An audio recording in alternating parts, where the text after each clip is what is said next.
This is Listening with Franklin Livingston, and our guest is David Fredette.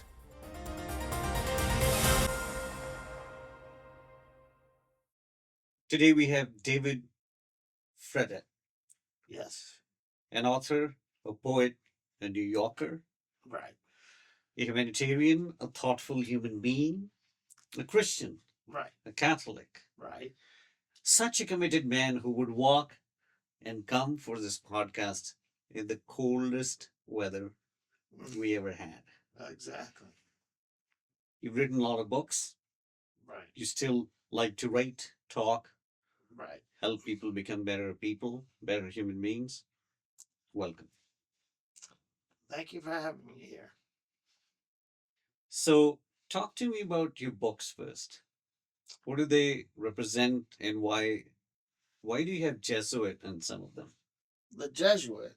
Um, uh, okay, it started with latent heat. Okay, a year's worth. Then the Jesuit came. A Christian gets his wings. Why do you call it Jesuit? Well, the definition of a Jesuit is whoever desires to serve to be a soldier of God. That's the definition. She doesn't have to be a Catholic. Well, today's world, I'm not going to go there. I think they have orders and stuff, in place. But the definition was whoever desired to be a soldier of God. Okay, and I'm just basing in Mm-hmm. the Jesuit on that. And the character, Peter Leduc, I mean, it's up for, the jury has to decide. I think he's a Jesuit, but other readers might not agree. Do you consider yourself a Jesuit Me? in its concept? Leave the tradition aside for now. Uh, I'm gonna leave it up to the Lord to decide that. I'm not gonna. That's great. I created him. That's on this. great. God created me. I'm not gonna. When I pass away on the world, it'll be up for the Lord to decide. I think I have. I don't know if I ever heard this kind of phrase from anyone else, because a lot of us want that validation, admiration, recognition that I'm a servant of Lord, I did this thing. So we expect some sort of appreciation, some sort of commendation. Merit badge. Yeah. But you right away that I'm going to leave that up to the Lord, which is so powerful. And I wish we all had that kind of attitude. We can all have that attitude if we just. It's not really. It's just lead by example, and it's very hard to lead by example, because like our first discussion, I say I'm a Catholic, but I smoke, I mean, I'm just living my life, uh, but it's a lot deeper than smoking and vices. It's getting involved, um, handing, going down to the Bowery, uh, uh, handing out, helping the homeless, perhaps, and whatever, doing volunteer work, Mhm. whatever, um, Whatever works. one can do. Right? Yeah, Yeah. No, I always say that, I have tried, and I think trying also brings a lot of disappointment and hurt. Because when you try, people around you, that's what I do, whoever is in my way, I try to be good to them, kind to them, more yes, hospitable in my own way, or generous. But I don't know. Sometimes what happens is the other person might take advantage of you, or might get a wrong signal, or might think you're stupid, you're dumb, you're doing that. And, it happens. But what I feel is that's what my faith teaches me. And yes, I got to leave my faith every day. yes, And one verse from the New Testament if you're okay with that, I'd like Yes, sure. to actually pull it up because I don't want to read it wrong, and I Okay. don't Okay. have the memory like many other people who can memorize.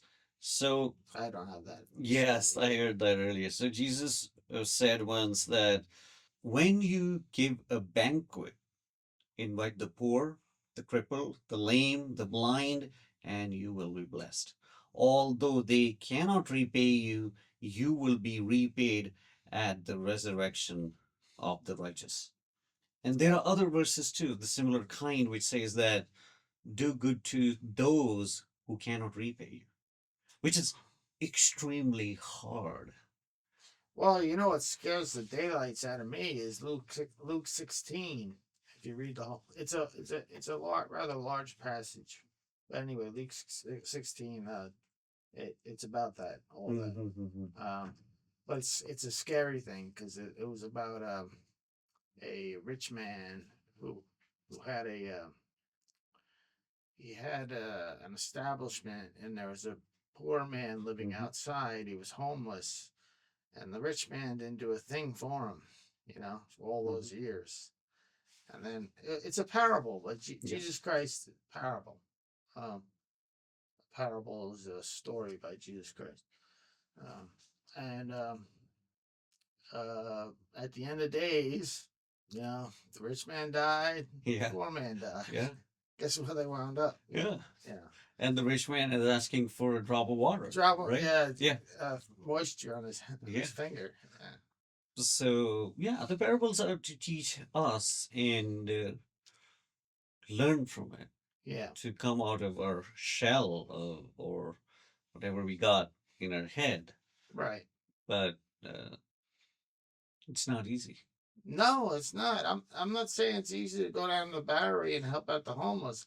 I tried going down there. I tried, I offered some of my books to,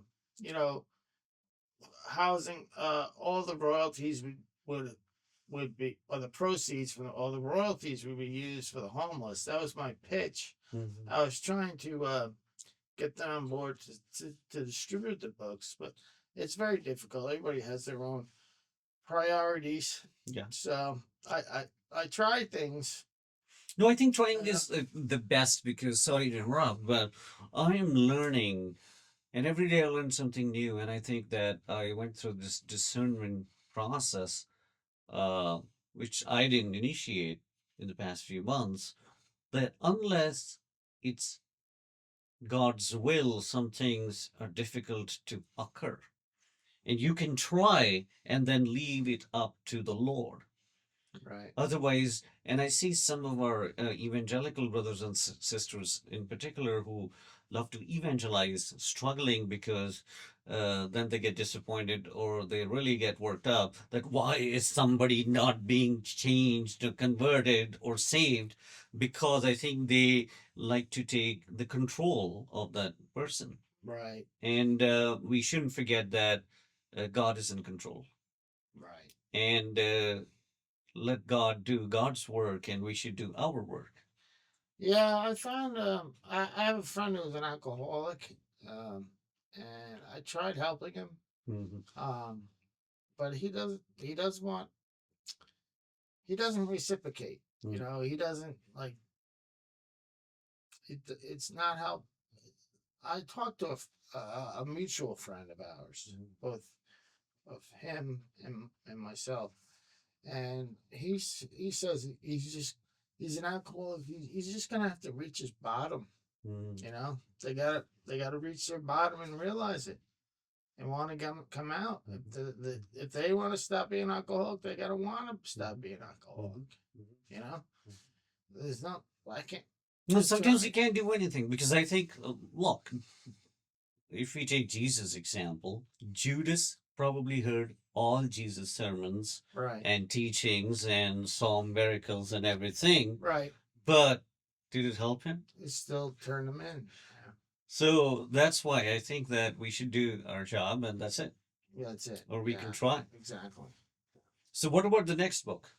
The next book is Walk in Faith and Eat When You're Hungry. The Jesuit on steroids. Again, Jesuit. This both the Jesuit and Walk in Faith are storybooks. Okay. The rest of the books are poetry books. So when you say story, are these based on real stories or more fiction or what? They're loosely based fiction. Most of the events occurred, but all the names have been changed. Mhm. Yeah. So they are based on real stories in that Yes. case. Yeah. Yeah. Great. The characters are different. It's the same character. And what are these two stories or these two books trying to tell the audience? I mean, you don't have to give away whatever you don't want to, so they should read, but overarching themes. The question on the Jesuit is, do you really want wings? I mean, do you really need wings to live you know contentedly or comfortably? Do you really need wings? I mean, it'd be nice if you had wings.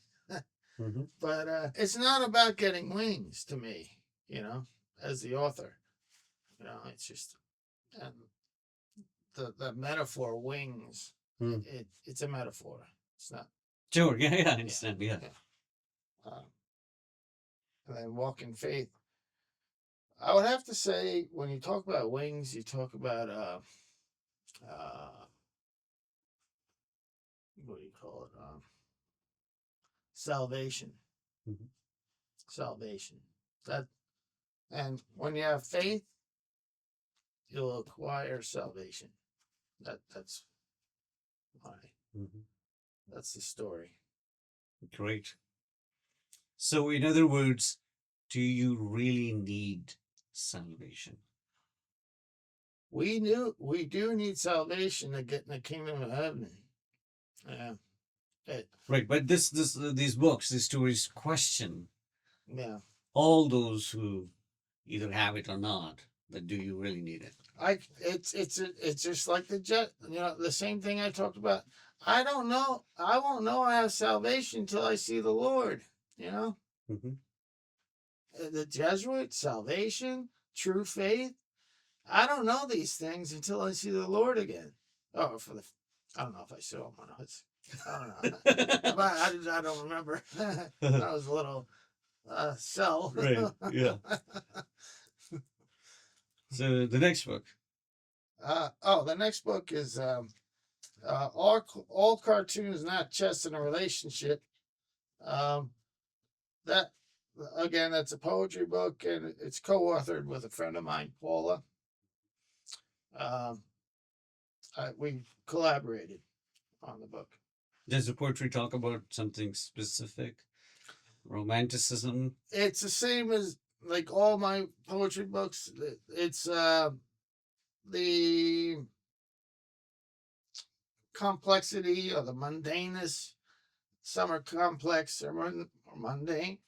There's a lot of imagery in my work.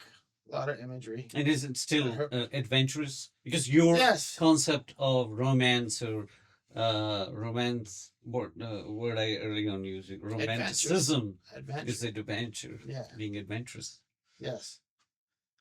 Yes, and she also writes a lot of imagery, and maybe construed as obscure. It might be tinging on obscurity. Mm-hmm. So that is the reason why I wrote the sixth book, which is you have Latent Heat. This is the revised edition of the first Latent Heat. Simply put, it was published by Austin Macaulay, and here we have Subtle Passages. Subtle Passages is a volume that contains less imagery, less obscurity. It's like a starter's book for a beginner's book for poetry. It's more easy to understand. Mm-hmm. I converted the poems in Subtle Passages to video. Oh, wow. Music video. Oh, right. And I did the same thing for I'm doing the same thing for cartoons too. Mm-hmm. Yeah. Nice. Very nice. And what's the next book? And that's it. That's it. That's Okay. the list. Oh, great. These were Yeah. 6 books. Yeah. Paul, before we went on to the break, you were talking about the differences we have in the UK, Europe, and the US, and you mentioned in the US we have a culture of suing each other, or insurance is not quote unquote caring for its consumers as they maybe or ought to. Um, it's a nation of attorneys, and the insurance companies aren't keeping up with their promises. That's all I got to say about that. And because we have a lot of attorneys, we have a lot of insurance companies. There's a lot of suing going on, Mm-hmm. and that's the discussion I had with Captain Sellers on the uh, motor motor vessel Eagle, the crude carrier. He's a British captain, and his argument was that the the United States isn't going to survive with all these attorneys running around suing everybody. Mm. You know, it's not going to survive. Well, I had nothing to say, you know, because I don't know. I mean, so far we're surviving now. So, Right. I mean, it's No, just difficult. surviving could mean a lot of things. I personally think that a culture where we encourage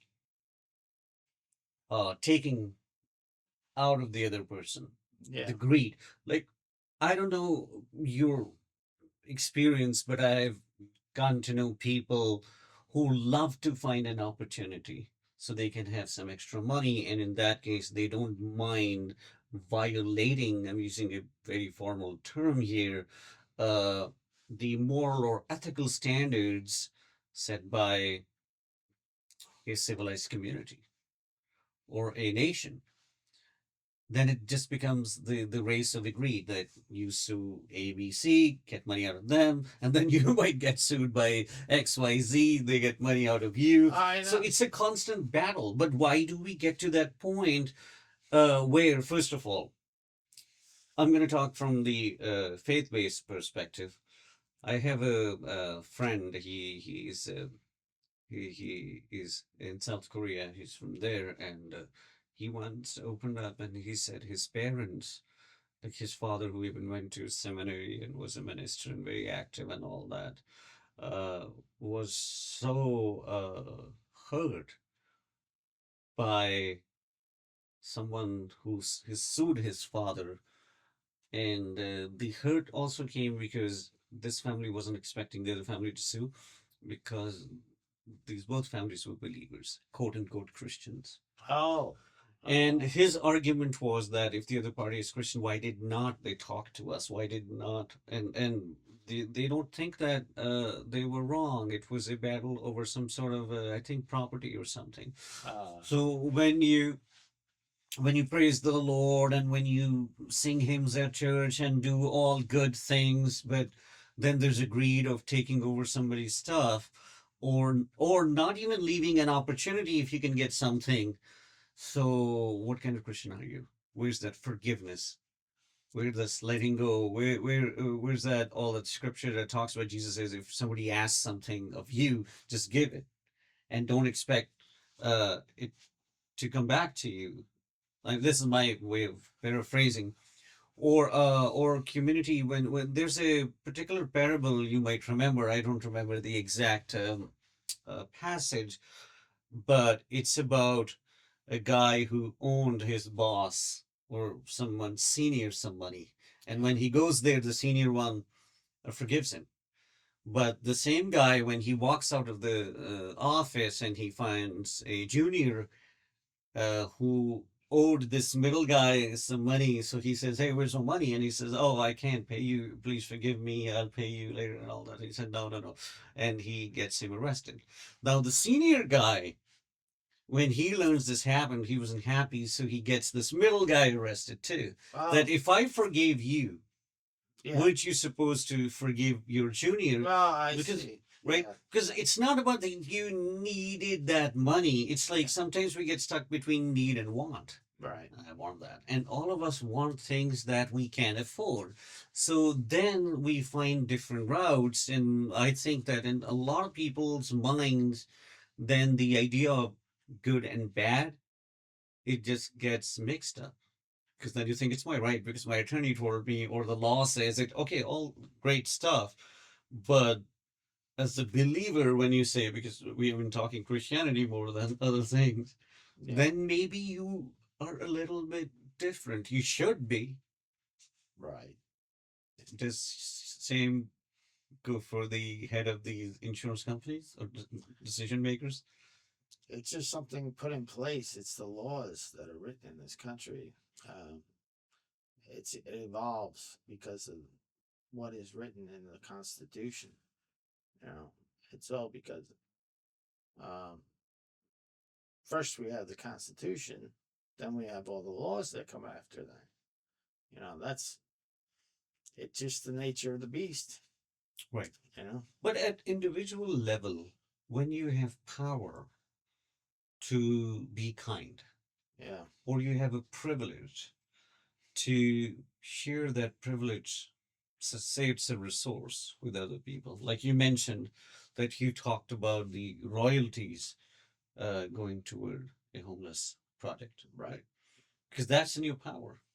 You Right. are willing to share your income regardless of your own needs or wants. I mean, you Right. can buy a big mansion. Why not? I don't want one. Right?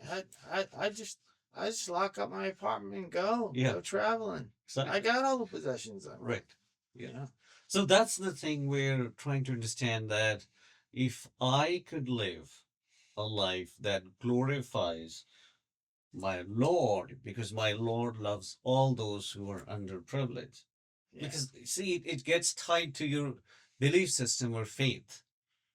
And then you live out a life that's pleasing to God, and it's showing love to your neighbor. Because in the end of the day, every Christian, doesn't matter which church you go to, is called to love God and love neighbor. So this business about salvation. I mean, Jesus, and if Jesus is in this world, he would be he would be the judge. You know, he would be um, enforcing God's laws. Um, and it'd be up to him to decide who's got salvation, who doesn't. You know, but then you have the different faiths. You know, which is yeah, I think it's way too early for Jesus to come, but he might be here already. I don't know. No one knows. Yeah. A lot of things are happening in the world that He might be walking around. are written. He might be next door to me. I don't know. Yeah. Uh, No, I think the gospel says that when Jesus comes, you will see him like the lightning in the sky.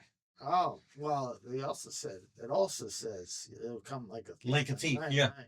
And I think that that could mean that when we're not paying attention, Yes. when we are really busy, because I think there's a verse that says that, like the days of Noah, people were Well, so busy. I think. I mean, is it ethical for evangelists to start predicting when the Jesus is going to come? Is that ethically correct? I don't think it's ethical, but how many of the evangelists say other things that are ethical? I know. Right. I know. They're putting their wagers on. Betting when Jesus is going to come. Is that what they're doing? I mean, so starting from Martin Luther, when Martin Luther went from Germany to Rome, Yeah. right, and he saw priests selling, I don't know what the technical term was, but basically they were saying that if you throw a coin in whatever thing they had, your dad or grandpa, whoever is stuck in a purgatory, will be released to heaven. Yeah. Right? So the business, religion and business got intertwined long time ago. I know. Is it right?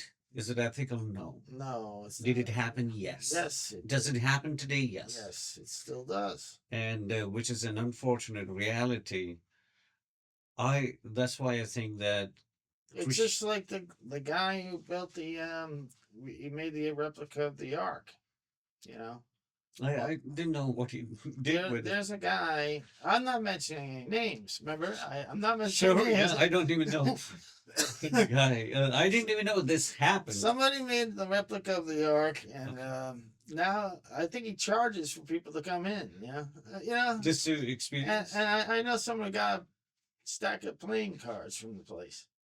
I mean, uh, it's like what's it? Is it a money maker, or are you trying to convert people into believers? What are you trying to do?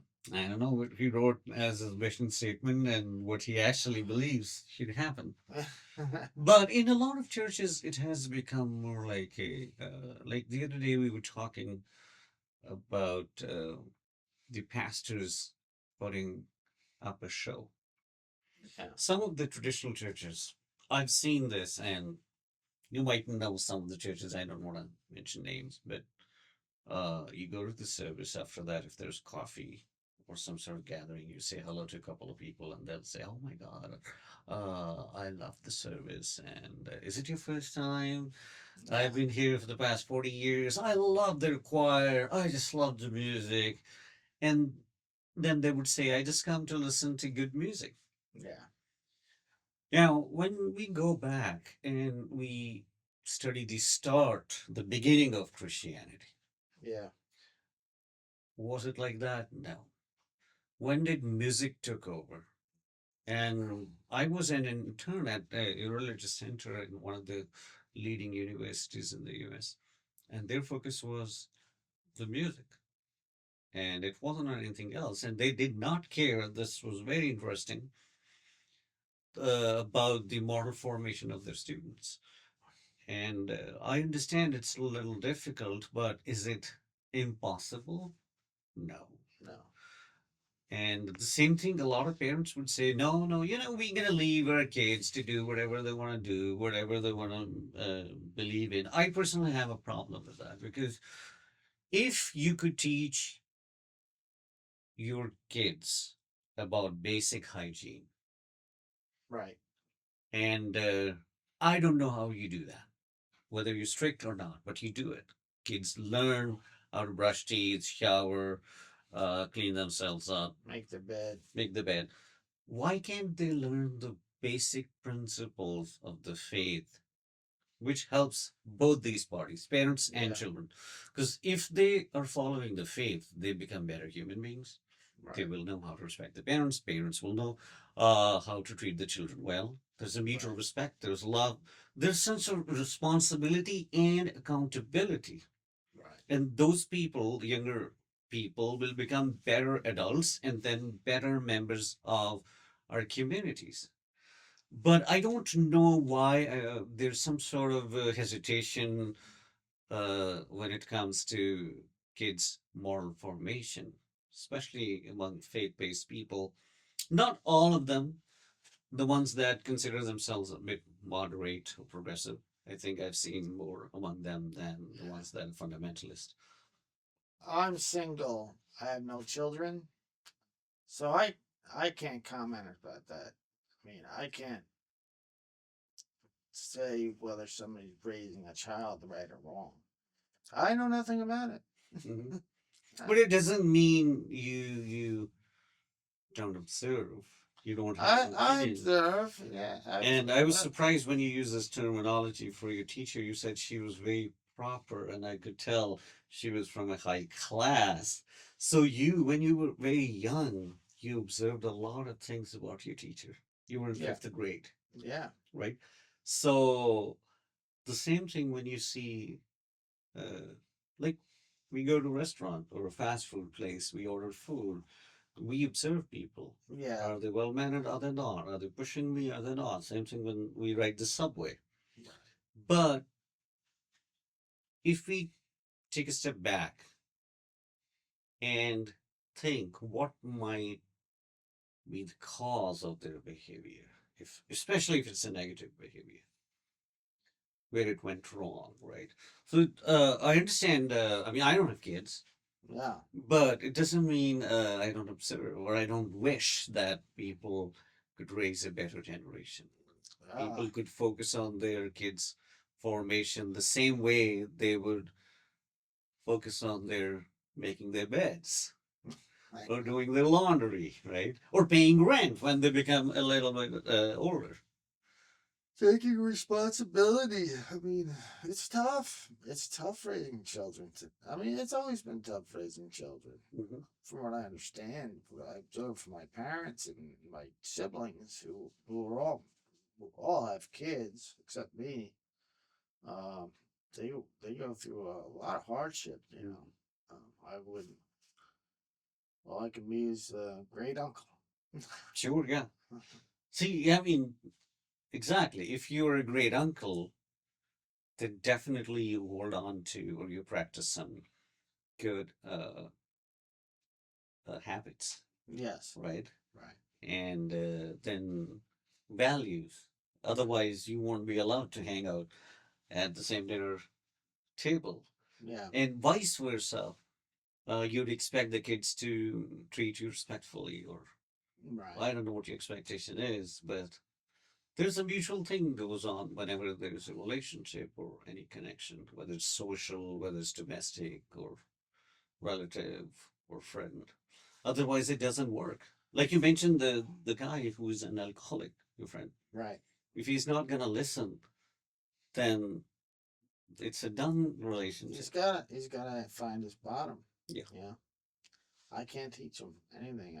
I tried. Some people just don't seem to. Well, I guess they appreciate, but they don't know how. They're just stuck. They're Mm. really stuck. That's what it is. Yeah. They don't know what to, who to cling on to or respect. Mhm. They don't know who to respect. So I can't. I can't.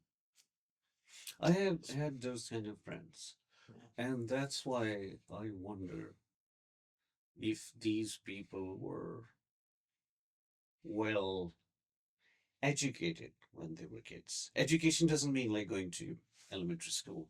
I meant the things you learn at home, the Yeah. behavior, what you said, whom to cling and whom not to, and having uh, a clear distinction between good and evil. Well, And these so are very, very strong words, but what's good for you and what not. right.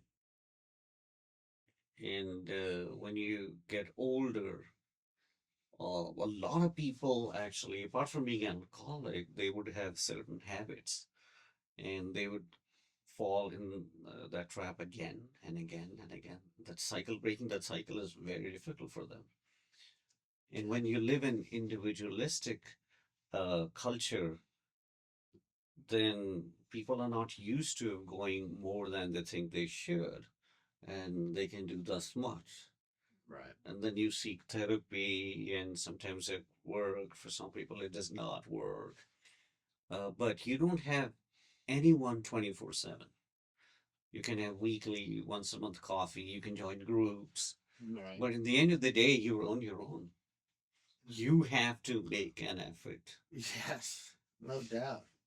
And you've been through some We're of all that when you began scrambling. writing. We're all scrambling to Yeah. stay above water. We're all treading water, thrashing, thrashing, thrashing to stay above water, to breathe the air, to not sink. And I think you were blessed. You were chosen. Yeah. And at this time when you began writing, Yeah. that was your turning point. Right. And where you found uh, a new call, maybe, to Pretty write cool. Yeah. and pen down your thoughts.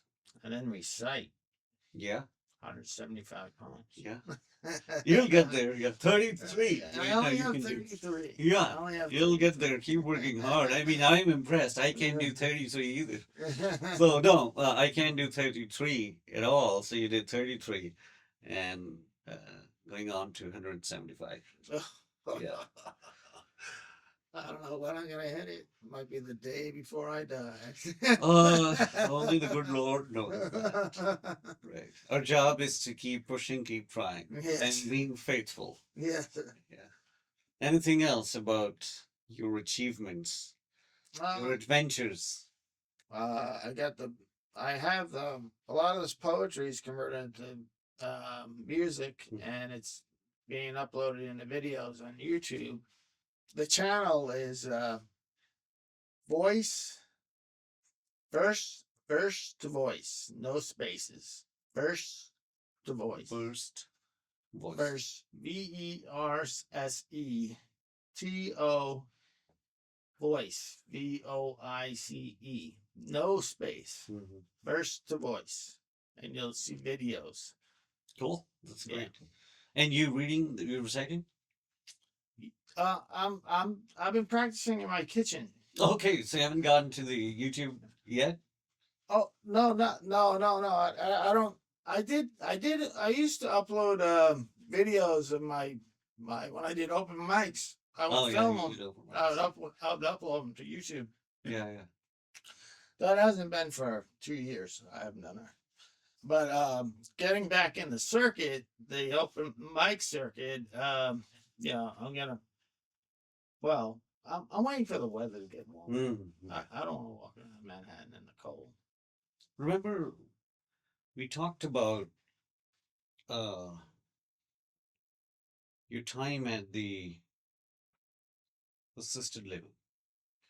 Oh yes. So I asked you a question, and I don't know why I right away asked that question. I said the way you described those people, and I said that means that those people were to meet death very soon. How did they feel when they knew that they are about to leave this planet? Well, I could tell there's depression around the area. There's depression, but they're trying to live out their lives as best they can. Uh, uh, they look on the bright side as to the fact that they still have a warm place to stay, a hot shower. They got they got activities they can do. They're friends. They befriend each other. So it's a community. It ends up being a community of seniors whom they they play bingo together. They Mm-hmm. play games together. They watch movies together. Um, So they go to they church together. right. So they have this idea that we all are together in it. We all are Well, heading toward the same there is direction. that they do spend time in their room now. You know, there's a lot of time there. In 24 hours, you know, that's a lot of time to Right. be in one place. Right. Yeah. So, I mean, they might play 2 hours with the bingo, then stay in their room for 22 hours. You know? Mm-hmm. Yeah, I mean, we do the best we used to do the best we could, but I mean, and there a lot of times they have family. A lot of them have family. Some don't. Some have. Most of them do have family. Some like a son or somebody. And the family member will visit them. Yes. Okay. Uh, but for the most part, they live alone. Mm. Uh, yeah, and I mean, I'm not their age yet, but I can understand how like the end days are coming. You know, they're looming. What do you think? So if I may ask you this question, what do you think creates that depression, that sadness? Um, the probability that you're not going to continue on, you're going somewhere else. But what if that somewhere life, else is better than this? I hope so. I pray it is, but the lives they reminisce about the lives of the past, the people they knew, whom probably all passed away. Mm. Uh, they don't have them around. They're not around anymore. My dad went through the same thing. And you Well, worked, if I remember correctly, you decided to work because of your dad, or it was your yeah, own choice. I applied there to learn more about dementia. Mhm. My dad Right, had right, dementia, right, right. and I researched it on the computer at the facility. It was the facility's name was uh, It's okay. You don't have to tell the Chelsea. Okay, okay. Yeah, anyway, I learned how to. I learned about dementia, and according to the technology we have today, dementia is reversible, Huh? as opposed to I Alzheimer's. shall say. Alzheimer's is they have no technology to fight it, but um, dementia, and I thought I was gonna.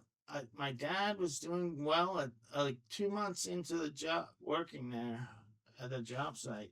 I was positive that I thought my father would live to 100 at least. Mm. He died at 97.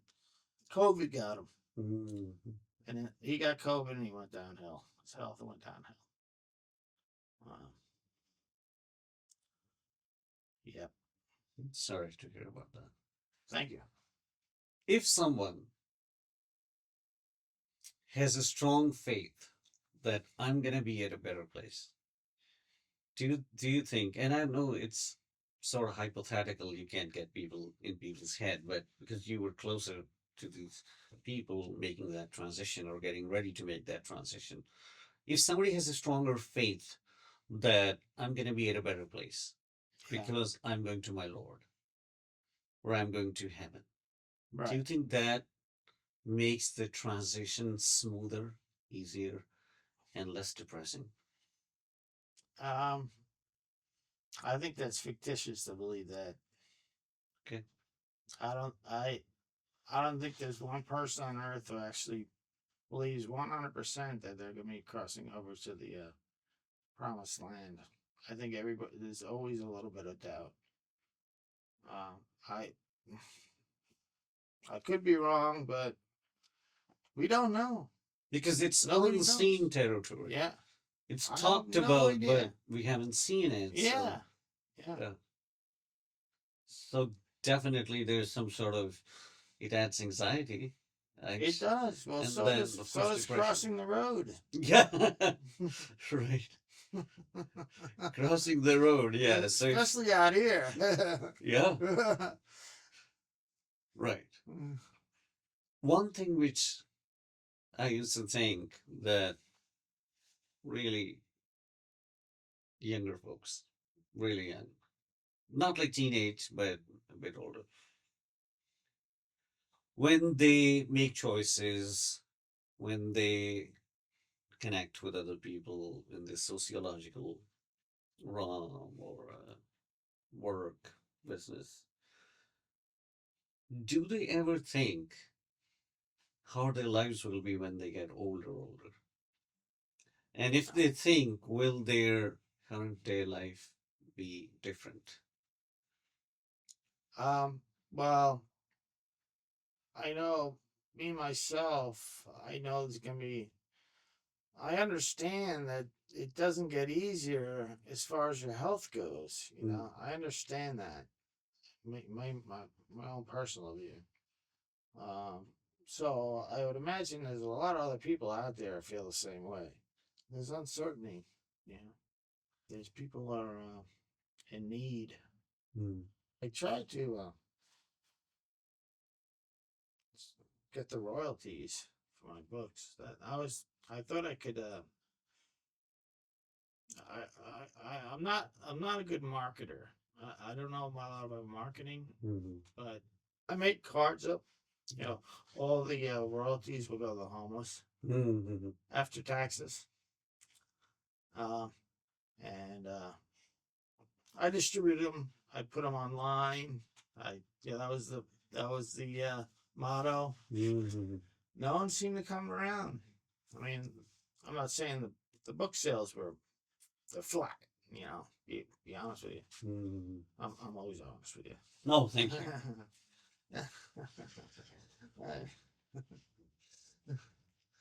And uh, yeah, but maybe it's just not. Uh, I'm not getting the message to the right people. I think. Yeah, Yeah. and I think people who have a particular kind of heart and care, those might be in minority. And Right. that's what I was trying to say earlier. For example, if a person who has got everything today could think, what if I don't have that after 10 years? And I'm in the shoes of Lazarus was the guy you were talking about, these two Lazarus. Yeah. died, Yeah. right? Yeah. Yeah. But how many people think like that? Look what happened in Southern California, Yeah. right? And God forbid, these are the days when I don't know actual media. When you watch these things on news, it's different than when you're there. Right. So if you don't have water to drink, if you don't have, uh, let's say, access to a painkiller, Right. some of us, including me, that I should have all the time some pain medication because I get dehydrated, I develop pain, I get a lot of other. If I'm hungry, I develop headaches. Right. So, in these kind of circumstances, you can't look for a painkiller, Mhm. and you don't have basic necessities of life. And what if there's a patient who needs insulin injection or other stuff? There are different kinds of treatment. Some people inject certain things on daily basis. It's very complex. Very complex. And when we are in a state of pleasure and peace and provision or privilege, Right. how many of us think that we can have a bad phase in our life? Bad means where we don't have this stuff or it's been taken away from us. So today, if we care for those who don't have, might help us in the end. You know what I mean? Am I making sense? The future's uncertain. It's always uncertain. It's always uncertain. Yeah. But keeping that in mind, uh, that it could be a worst case scenario, would that help Yeah. for us humans to have a? I mean, out in L.A., there are people who had their lives on order. I mean, you know, they lived the model life for America. For a lot of people, people looked up to them. You know, they had everything. They were in a perfect climate of California.